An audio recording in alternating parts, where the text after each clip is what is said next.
Alright guys, Rockstar movie के explanation के बाद जिस मूवी का आपको और मुझे बेसब्री से इंतजार था वो थी लैला मजनू। तो बेसिकली 2011 को अब 2024 रिवाइंड करके ला रहा है, क्योंकि इन्हीं मूवीज को अब री रिलीज किया गया है थिएटर्स में अगेन। मैं तो अजमेर में था, मगर अजमेर में ये मूवी नहीं लगी थी, लेकिन जयपुर में लगी थी। तो मैंने जाकर इस मूवी को जयपुर में अगेन रिवॉच किया and personally I would say guys, ये मूवी उन आशिकों के दिल को कुरेदने वाली मूवी है जो कि उनकी जिंदगी में प्यार की झनकार को फिर से ला देगी। So now without wasting any time चलिए डायरेक्टली आते हैं इस कहानी की मेन स्टोरी लाइन की तरफ, जिसकी शुरुआत में हम रंगीन मिजाज लैला को देख पाते हैं, जो कि इस वक्त अपनी कॉलेज पढ़ने के लिए निकल रही होती है। उसके पिता जो कि सिगरेट पीते थे, मगर ना तो लैला कॉलेज में लेट जाने से मानती है और ना ही उसके पिताजी सिगरेट छोड़ने के लिए मानते हैं। अब यहाँ पर हम लैला की जिंदगी को भी देख पाते हैं, जो कि जानती थी कि वो बहुत ज्यादा खूबसूरत है, पूरे शहर के लड़के उस पर मरते हैं, हर कोई उसे ताड़ता रहता है, इनफैक्ट वो भी मना नहीं करते। और उसकी रोजमर्रा की रूटीन यही थी, घर पर आना, कबूतरों को दाना खिलाना, इधर उधर टीवी देखना, गाने गाना, डांस करना एंड देन अगेन कॉलेज के लिए निकल जाना। वहीं नेक्स्ट डे हम देख पाते हैं कि उनकी फ्रेंड्स की एक मीटिंग होती है, जहाँ पर एक लड़की बताती है कि यार कल तो मैंने किस कर लिया, और जिस बंदे को मैंने किस किया ऐसा लग रहा था मानो सीने में खंजर उतर रहे हों। लैला क्या कभी तूने किया है? मगर वो तो मना कर देती है, जिस पर वो कहती है कि तेरे घर के पीछे चश्मा है। अब यहाँ पर चश्मे का मतलब मुझे नहीं पता, क्या पता ये ग्रेवयार्ड होता है या फिर कोई पहाड़ी होती है। तो जिसको भी चश्मे का मतलब पता हो वो कमेंट सेक्शन में जरूर बताइएगा। तो उनका कहना था कि एक बार तू भी चली जा, रात को 12 बजे वहां पर तेरे दिल की विश मांग ले और वो जरूर पूरी होगी। अब इन बातों को सुनकर वो रात के 12 बजने का वेट करती है। इसी के साथ अपनी बहन अम्मू को भी कहती है कि यार मेरे साथ में चलना। अब ये दोनों पहुंच जाते हैं चश्मे पर और अपने प्यार की दुआ मांगने लगते हैं कि इतनी में ही वहां पर कुछ लोग गाड़ी लेकर पहुंच जाते हैं। तो छुपने के लिए अम्बू और लैला पेड़ के नीचे आ जाती है। तभी एक शख्स उतरता है, वहां से टॉयलेट करने लगता है, लेकिन अम्बू को लगता है कि यार ये तो मुंह देगा हमारे ऊपर, तो वो जोर से चिल्लाकर भाग जाती है। इन बिटवीन वो शख्स भी डर कर मारे नीचे गिर जाता है। अब यहाँ पर एक पल के लिए कैश भट्ट और लैला की नजरें मिलती है, मगर लैला भी डरकर वहां से भाग जाती है, मगर उसकी टॉर्च वहीं पर छूट जाती है। वहीं नेक्स्ट डे सीन शिफ्ट होता है इस शहर के शंग्रीला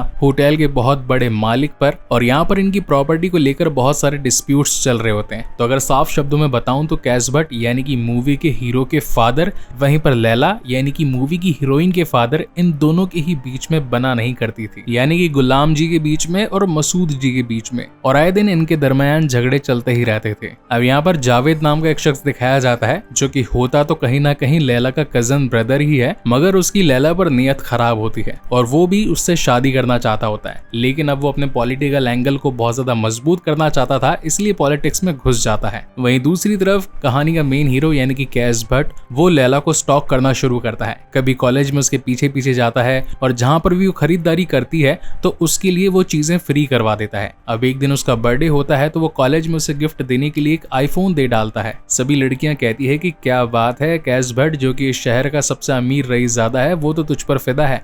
मगर इसी के साथ लैला को ये भी जानने के लिए मिलता है कि कैश भट्ट कोई आम लड़का नहीं, बहुत ज्यादा अय्याश, बदमाश और एक नंबर का प्रोस्टिट्यूट खोर आदमी है, जो लड़कियों को प्रेग्नेंट करके दुबई में इधर उधर छोड़ डालता है, और फिर अगर मेरे साथ प्यार का बहाना बनाया, मेरे साथ में भी ऐसा कर दिया तो फिर मैं कहां पर जाऊंगी। इन्हीं सारी बातों की वजह से लैला के मन में बहुत सारी उलझनें चल रही थी। और अब एक दिन तो वो उससे टकरा ही जाती है और कहती है कि आखिर तुम कैसे शख्स हो, सभी को परेशान करते रहते हो, अब मेरे पीछे पड़े हो। जहां पर कैश उसे सारी बातें समझाता है कि जो भी तुमने अभी तक सुना है वो मेरे बारे में सिर्फ गलत अफवाह है, और रही बात मुझे जानने की तो मेरे साथ दोस्ती कर लो। अब इसी रात को कैश उसके घर पहुंच जाता है, जो कि दूर से लैला को देख पाता है कि किस तरीके से वो प्यार से अपने कबूतरों को दाना डालती है, उनसे बातचीत करती है, एक रंगीन मिजाज लड़की है। अब एक दिन इनके शहर में यानी कि कश्मीर में शादी होती है, जहाँ पर लैला भी अपनी फ्रेंड्स के साथ पहुंची होती है और ऊपर से कैश भट्ट भी अपने फ्रेंड्स के साथ पहुंचा होता है, और ये सभी फ्रेंड्स आपस में इन दोनों को कहीं ना कहीं मिलने जुलने के बारे में इशारे कर रहे होते हैं। और बातों ही बातों में लैला की उससे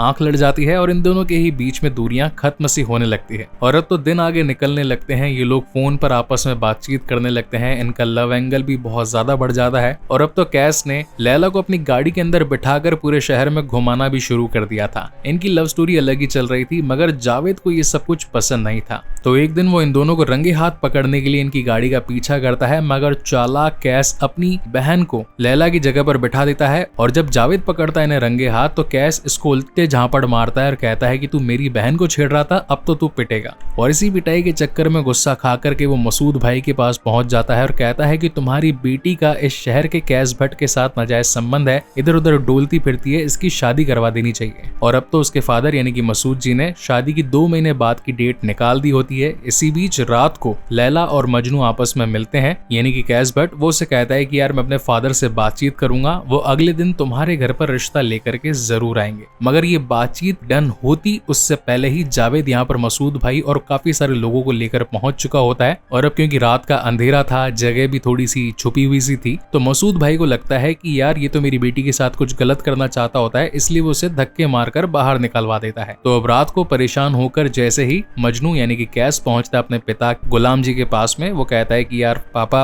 अपनी आपसी रंजिश को थोड़ा दूर कर लो, मैं लैला से बहुत ज्यादा प्यार करता हूँ, वो बहुत अच्छी लड़की है, फिर आप जो बोलोगे मैं वो करूंगा, काम पर भी जाऊंगा, घर की हर चीज में ध्यान दूंगा, बिजनेस को आगे बढ़ाऊंगा, बट मेरी उससे शादी करवा दो। तो इसी बात को मानते हुए गुलाम जी मसूद जी के पास में नेक्स्ट मॉर्निंग शादी का रिश्ता लेकर के पहुंच जाते हैं। मगर आपसी रंजिश के चलते एक इनकी जो बहुत बड़ी प्रॉपर्टी थी जो कि गवर्नमेंट ने हथियाई थी, मगर मसूद भाई को लगता था कि ये गुलाम ने निकलवाई है और इसी चक्कर में प्रॉपर्टी की वजह से वो एक दूसरे के दुश्मन बने बैठे थे। और अब तो उन्होंने शादी का ये रिश्ता भी ठुकरा दिया था और ऊपर से लैला की शादी जावेद के साथ अगले महीने फिक्स करवा दी थी। अब इधर लैला परेशान हो रही होती है, वहीं दूसरी तरफ मजनू परेशान हो रहा होता है। तो वो शादी के मेन दिन पर पहुंच जाता है झगड़ा करने के लिए और लैला से कहता है कि अगर तू मुझसे प्यार करती है तो वापस लौट आ। मगर लैला उसे इनकार कर देती है और इसके पीछे का रीजन ये होता है कि मसूद भाई ने उसे कसम दी होती कि अगर तू मजनू के पास गई, मेरे दुश्मन के बेटे से शादी करी, तो मैं जहर खा करके अपनी जान दे दूंगा। And that is the reason Laila उसके साथ चलने से मना कर देती है और जावेद के साथ अनवांटेडली शादी कर लेती है। इधर जाते जाते कैश बोल कर जाता है कि अब मैं नहीं, तू मुझे आएगी ढूंढते हुए, और वो निकल जाता है लंदन। अब यहाँ से कहानी आगे बढ़ती है 3 साल। अब इन सालों के अंदर जो कैश के फादर होते हैं यानी कि शंग्रीला होटल के मालिक गुलाम जी, उनको बहुत जोर का अटैक आता है और वो मर जाते हैं। अब उनके दाह संस्कार के लिए उसकी पूरी फैमिली जमा हुई होती है। इनफैक्ट अब तो कैश भी लंदन से वापस आ चुका होता है। इन बिटवीन उसकी जो बहन होती है वो पूरी प्रॉपर्टी खुद के नाम करवा लेना चाहती थी, जो कि इस वक्त कैश के नाम पर थी। तो वो कहती है कि अब तुम यहाँ पर आई गए हो तो एक काम करो, जरा प्रॉपर्टी पर साइन कर दो। जिस पर वो कहता है कि भाई अभी पिताजी RIP हुए हैं, मतलब जस्ट उनका देहांत हुआ है और तुम्हें प्रॉपर्टी की पड़ी है। खैर मैं कर तो दूंगा मगर मेरी एक शर्त है। जिस पर बहन पूछती है कि क्या शर्त है, तो कैश बताता है कि प्रॉपर्टी के सारे पेपर 24 घंटे में तुम्हारे नाम पर हो जाएंगे, मगर पिताजी के जनाजे में तुम नहीं आओगी। खैर इस पर झगड़ा तो होता है, मगर ये तो प्रॉपर्टी के चोर लोग सिर्फ प्रॉपर्टी पर साइन करवाने के लिए तैयार थे और पिताजी के बिना जनाजे में जाए सिर्फ पूरे होटल और जगह को खुद ही हड़प लेना चाहते थे। वहीं दूसरी तरफ कैश अपने पिता की कब्र के पास आकर रोता है और कहता है कि वैसे भी इस दुनिया में कोई था नहीं और जो एक पर्सन था अब वो भी नहीं रहा। और एक दिन यूं ही जब वो अपने फ्रेंड्स के साथ में एक होटल में बैठा होता है जहां पर पहले कभी लैला मजनू आपस में बैठा करते थे, तो उसी दिन वहां पर लैला भी आई होती है और कैश यानी कि मजनू के फ्रेंड्स उसे कहते हैं कि भाई लैला पीछे खड़ी है, मगर इस वक्त मजनू के अंदर बात करने की ताकत नहीं थी, इसलिए वो वहां से निकल जाता है। इन बिटवीन हम जावेद की हरकतें भी देख पाते हैं, जो कि रात को दारू पीकर घर आता था, अपनी बीवी यानी कि लैला को डांटता था, अपने ससुर की इज्जत नहीं करता था और कुल मिलाकर के एक बड़ा पॉलिटिशियन बनकर के हर किसी पर अपना हक जताता रहता था। वहीं दूसरी तरफ मजनू की हालत बहुत ज्यादा खराब हो चुकी थी, उसका ब्लड प्रेशर लो हो चुका था और कहीं ना कहीं ब्लड प्लेट्स गिर जाने की वजह से अब वो मनी मन सिर्फ और सिर्फ लैला को याद कर रहा था। तो उसके फ्रेंड्स लैला तक ये बात पहुंचाते हैं और जब लैला को मालूम पड़ता है कि यार 3 साल के बाद में उसका प्यार यानी कि मजनू वापस से कश्मीर लौट आया है, तो वो उससे मिलने के लिए पहुंच जाती है। और जब पहली बार उसकी हालत देखती है और जब मजनू भी लैला को इतने टाइम के बाद देखता है तो अचानक से बेहोश हो जाता है। तब जाकर के लैला को पता चलता है कि उसने बहुत बड़ी गलती कर दी। मजनू तो आज तक उससे प्यार करता था, मैंने सिर्फ मेरी पिताजी की कसम की वजह से इस शादी को नहीं किया, उस पागल जावेद से कर ली जो कि किसी कर्म का इंसान नहीं है। और एट द एंड वो घर के अंदर झगड़ा कर लेती है। जावेद कहता है कि मैं पॉलिटिशियन हूँ और मुझे वैसे भी खबर चल गई थी कि तू कैश भट्ट से मिलने के लिए गई थी, क्या चाहती है तेरे यार के साथ भाग जाना। और अब तो लैला को गुस्सा आ जाता है तो वो खींच के उसमें चमाट बजा देती है। इनफैक्ट अब तो उसके फादर यानी कि मसूद भाई भी लैला का ही साथ देते हैं और कहते हैं कि इस पगले को छोड़ दे। तो वो भाग कर जाती है, कैश से मिलती है। ये दोनों काफी टाइम के बाद मिले होते हैं तो अपने दुखड़े दूर करते हैं, बहुत सारी बातें करते हैं। वहीं कहानी की दूसरी तरफ जावेद जो कि बहुत ज्यादा परेशान होता है, क्योंकि एक तो सुबह लुगाई ने चाटा मेल दिया और ऊपर से ससुर भी अब इज्जत नहीं करता, इसलिए वो भर कर दारू पीता है और रात को डिसाइड कर लेता है कि कैश भट्ट का आज कैश अलग और भट्ट अलग कर दूंगा। मगर ज्यादा नशे हो जाने की वजह से वो गाड़ी ठोक देता है और उसी रात मारा जाता है। अब नेक्स्ट डे जब ये खबर सभी के पास पहुंचती है तो खलबली मच जाती है। एक तरफ जहां पर भट्ट साहब सोचने लगते हैं कि यार ये क्या हो गया, उसकी तो डेथ हो गई, सबको लगेगा कि उसका मेरा झगड़ा था, मैंने तो कहीं उसे नहीं मारा। ऊपर से लैला ये सोचने लगती है कि अब मैं घर से बाहर कैसे निकलूं, ये तो मर गया। तो यहाँ पर मसूद भाई लैला के पास आते हैं और कहते हैं कि देख बेटा, मैं तेरा बाप हूँ, तेरे भले के बारे में ही सोचता हूँ। जस्ट अभी जावेद का देहांत हुआ है तो तू अभी मत जा। हिंदू रिवाज से कुछ 12वीं या 13वीं होती है, मुसलमानी रिवाज से मुझे नहीं पता, मगर 40 दिन रुकने के बारे में वो इसको कह देते हैं। तो लैला भी इस बात पर मान जाती है और सोचती है कि ठीक है यार, अब तो अपना मजनू यहीं इसी शहर में है, जैसे ये दिन खत्म होंगे मैं जाकर उससे शादी कर लूंगी और हमारी लाइफ अगेन सेट हो जाएगी। अब यहाँ पर हम मजनू को देख पाते हैं जो कि 40 दिन की बात सुनकर बौखला जाता है। खैर यहाँ पर वो एक अलग घर में रह रहा होता है और सिर्फ इन दिनों के खत्म होने के बारे में ही सोचता रहता है। ये दोनों ही अलग अलग एक दूसरे के बारे में काफी ज्यादा पॉजिटिव होते हैं, मगर अपना मजनू यानी कि कैश भट्ट ये थोड़ा बंदा आगे ही निकल जाता है। आसपास के फूल पत्ते पेड़ों को देखकर वहां पर लैला की मौजूदगी को महसूस करता हुआ बातें वगैरह करता रहता है। तो अब जो इनके घर के केयर टेकर होते हैं, आसपास के लोग होते हैं, बच्चे होते हैं, ये उसे पागल समझने लगते हैं। मगर कैश को तो ये सारी बातें नॉर्मल लग रही थी। इन बिटवीन जो घर का केयर टेकर होता है वो मजनू के बेस्ट फ्रेंड को भी घर पर बुलाता है और कहता है कि एक बार सर आप आकर देखिए। यहाँ पर वो अपने आप से ही बातें करते रहते हैं, खोए खोए से रहते हैं, न जाने कहीं कोई चुड़ैल का साया तो उन पर नहीं पड़ा। तो एक बार जब उसका फ्रेंड आता है वो पूछता है कि यार तू सही तो है ना, लोग कह रहे हैं कि तू खुद से ही बातें करता रहता है और आजकल बाहर भी कहीं नहीं जाता, सिर्फ इसी पहाड़ और इधर उधर जाता रहता है। अब यहाँ पर कहानी में एक बार ऐसा हुआ था कि जब लैला और मजनू मिले थे तो मजनू ने कहा था कि मैं पहाड़ों के दूर जाना चाहता हूँ, उस पार जाना चाहता हूँ जहाँ पर खुली वादियां, ठंडी हवा और जन्नती एहसास है। और अब जैसा कि उसे हर जगह पर लैला दिखाई पड़ रही थी तो वो बातें करते करते पीछे के गांव में निकल जाता है। इन बिटवीन जो लोग नमाज पढ़ रहे थे उनकी नमाज डिस्टर्ब हो जाती है तो वो खींच के मजनू को भाटा मार देते हैं और अब भाटा मारते ही उसका दिमाग और ज्यादा पागल हो जाता है। वो कहता है कि जिस तरीके से तुम भगवान की इबादत कर रहे हो जो कि दिखाई नहीं पड़ता, तो मैं भी तो मेरी प्रेमिका से बातें कर रहा था जो मुझे दिखाई नहीं पड़ती। अगर तुम और मैं सेम ही काम कर रहे थे तो फिर आखिर भाटा मारने की क्या जरूरत। और अब तो सिचुएशन बद से बदतर हो चुकी थी। उसे हर जगह पर सिर्फ लैला ही दिखाई पड़ती थी जो कि व्हाइट ड्रेस में यानी कि शादी के जोड़े में इधर से उधर घूमती रहती थी, भाग भाग कर उसे बुलाया करती थी। ये लोग खूब मस्ती वगैरह करते थे, मगर ये सारी चीजें मजनू के सिर्फ दिमाग की इमेजिनेशन। और अब तो वो अपना खुद का वाला घर छोड़ करके पीछे गांव की तरफ भाग जाता है।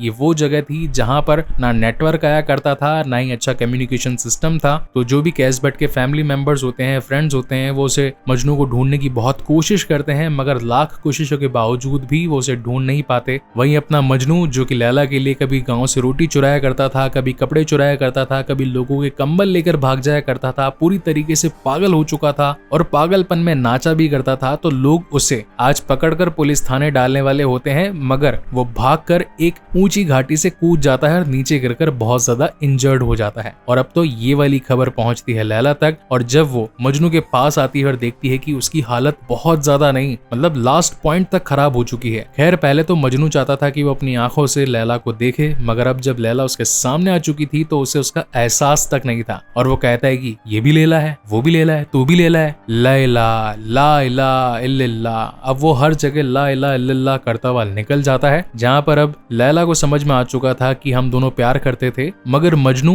उस प्यार की हद में मुझसे आगे निकल चुका है, तो अब मुझे भी तो आगे निकलना ही पड़ेगा। और इसी चक्कर में वो बहुत सारी दवाइयां खा लेती है और खुद सुसाइड कर लेती है। अब जहाँ एक तरफ उसका जनाजा लेकर जाया जा रहा होता है, वहीं दूसरी तरफ मजनू पागलों की तरह चिल्लाता है कि भाई मेरा गेट खोलो, मुझे लैला से मिलने के लिए जाना है, मगर कोई भी उसका गेट नहीं खोलता। और जब अगले दिन उसे बताया जाता है कि लैला की डेथ हो चुकी है, वो मर चुकी है, अब तेरी जिंदगी में उसका कोई रोल नहीं है, तो मजनू तो भाई साहब मतलब पूरी तरीके से शिद्दत से भागता है उन पहाड़ियों की तरफ जहाँ वो जाना चाहता था। और इवेंचुअली उसका पैर उसी मजार यानी कि मतलब अपनी लैला से टकरा जाता है जहाँ पर वो मरी थी, उसकी डेड बॉडी थी, और अब वो सिर्फ उसकी यादों में थी। और अब हमें इनकी प्यार की यादें दिखाई जाती है कि कैसे इन्होंने साथ में बहुत अच्छा टाइम स्पेंड किया, ये दोनों आपस में प्यार करते थे, जिंदगी को एक साथ जीना चाहते थे, मगर समाज ने उन्हें जीने नहीं दिया। और इसी के साथ ये बेहतरीन लव स्टोरी यहीं पर खत्म होती है। आई होप गाइस की डिटेल्ड एक्सप्लेनेशन एक्सप्लेनेशन आप लोगों को पसंद आई हो, और अगर आई है then please do comment, like and share this video. इस तरीके की बेहतरीन वीडियोस पूरी इंडिया में सिर्फ हम ही लेकर के आते हैं। तो अगर आप लोगों को हमारी मेहनत, हमारी एडिटिंग, हमारे वॉइस ओवर और अदर चीजें पसंद आती है देन प्लीज सपोर्ट जरूर कीजिए। पहली बार चैनल पर आए हैं तो इसे सब्सक्राइब जरूर कीजिएगा, क्योंकि इसके बाद में मैं ऐसी ही एक और बेहतरीन मूवी आप लोगों के लिए लाने वाला हूं। सो तब तक के लिए keep watching and stay safe. मिलते हैं अगले वीडियो में।